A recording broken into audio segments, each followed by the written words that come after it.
Strong winds swept across our region today, but on the slopes, skiers kept moving. NBC5's Charlotte Hancock spoke with some about what motivates them to get out no matter the conditions. Gusty wind can make for a tough day on the mountain.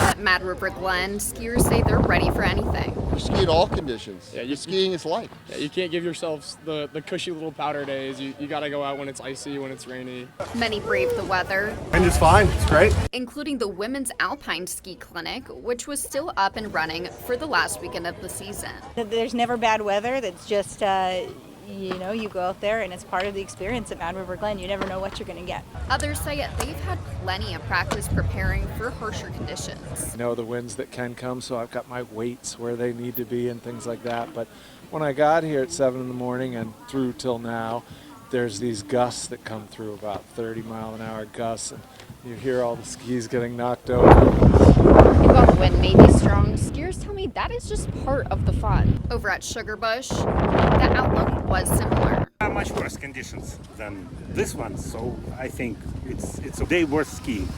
Hardly making a difference for the skiers or the mountain, which is about to mark its 100th day of the season, thanks to consistent snow and cold temperatures this winter. It's been so cold here the past few weekends, so now it's like really balmy almost. Wind or not, skiers tell me that this season has been one to remember.